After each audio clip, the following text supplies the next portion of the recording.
पूरा बात विस्तार से बताएं। अब कांग्रेस के भूतपूर्व सभापति थे, क्या गौरव गोगोई के साथ कुछ अनबन हुई या रकीबुल हुसैन के साथ? खबरें आ रही है ये कोई व्यक्तिगत चीज़ नहीं है। इस पार्टी को मैंने 32 ईयर्स दिया। 94 में मैं पार्टी में ज्वाइन किया।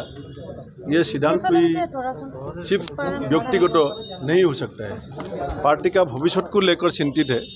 इसलिए मैं कांग्रेस हाईकमान को अपना रिजिग्नेशन लेटर में विस्तार से सभी बात बताया। মুখ্যমন্ত্ৰীয়ে দুটা ভৱিষ্যতবাণী কৰিছিলে যে আপুনি প্ৰদেশ কংগ্ৰেছৰ সভাপতিৰ পৰা আপোনাক আঁতৰাই দিব, সেইটো হ'ল। আপুনি বিজেপিত যোগদান কৰিব বিধানসভা নিৰ্বাচনৰ পূৰ্বে, এতিয়া সেইটো হ'বলৈ গৈ আছে।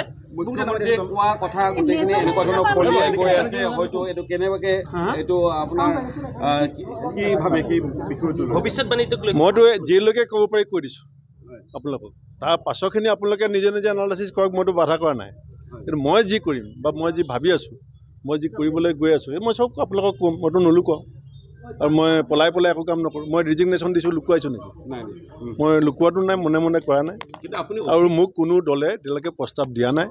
অখিল গগৈ ডাঙৰীয়া মোৰ সৈতে ব্যক্তিগতভাৱে আমি কিছু কথা পাতিছোঁ, কালিও লগ পাইছোঁ।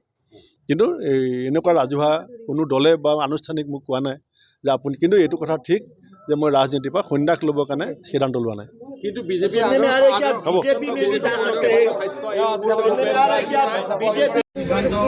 এই সিদ্ধান্ত গ্ৰহণ কৰা হ'ল অকণমান পদত্যাগ পত্ৰ কেন্দ্ৰীয় নেতৃবৰ্গলৈ প্ৰেৰণ কৰিছোঁ। এতিয়া মই বেছি কথা মই এষাৰ কথা আপোনালোকক এতিয়া ঘটিছে সেইটো মই আপোনালোকক অৱগত কৰিছোঁ। আৰু স্বাভিমানৰ প্ৰশ্ন আহিছে, স্বাভিমানৰ বিষয় আহিছে। দলৰ যি ধৰণে পৰিচালিত হৈছে কেন্দ্ৰীয় নেতৃত্বক জনাইছোঁ। কেন্দ্ৰীয় নেতৃত্ব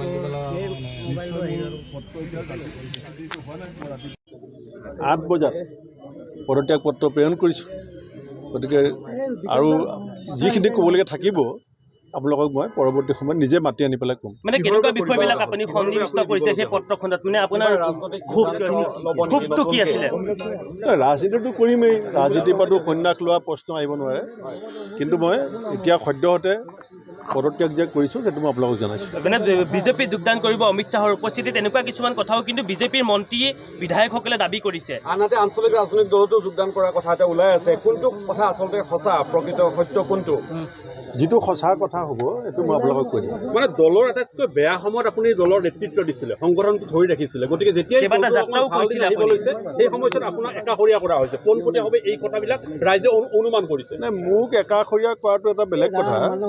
কিন্তু দলটো এতিয়া মাজুলীত যেতিয়া আমাৰ গাড়ীখন গৈ পালে, তালৈ কোন যাব লাগে কোন যাব নালাগে সেইটো দলে সঠিককৈ সিদ্ধান্ত ল'ব নোৱাৰে। গতিকে তেনেকৈ দল কৰিলে দলৰ ভৱিষ্যত কি হ'ব সেই কথাবিলাকো মই কেন্দ্ৰীয় নেতৃত্বক জনাইছোঁ।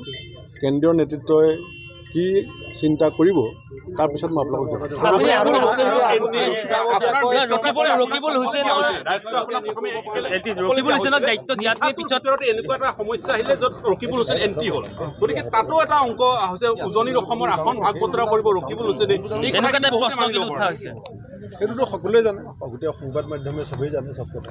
এতিয়া আপোনাক বুজনি দিবলৈও এলায়েন্স পাৰ্টনাৰবিলাকে জানে, সকলো ৰাইজে জানে কি ঘটি আছে ভিতৰত, কোনে দল কেনেকৈ চলাই আছে। মানে সভাপতিয়ে কথা শুনে নেকি ৰকিবুল হুছেইনৰ? আৰু ৰকিবুল হুছেইনৰ কথা মতে আচলতে সভাপতিয়ে গোটেই নীতি নিৰ্দেশবিলাক কৰে নেকি? স্পষ্টভাৱে ৰকিবুল হুছেইনৰ কাৰণে নেকি? কাৰণ কি আপোনালোকৰ প্ৰশ্নবিলাকতে প্ৰশ্নৰ উত্তৰবিলাক সন্নিৱিষ্ট হৈ আছে।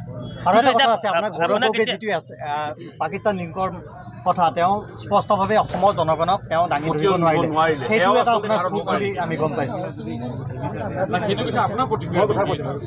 আপোনাক এতিয়া বুজাবলৈও কিন্তু আহিছে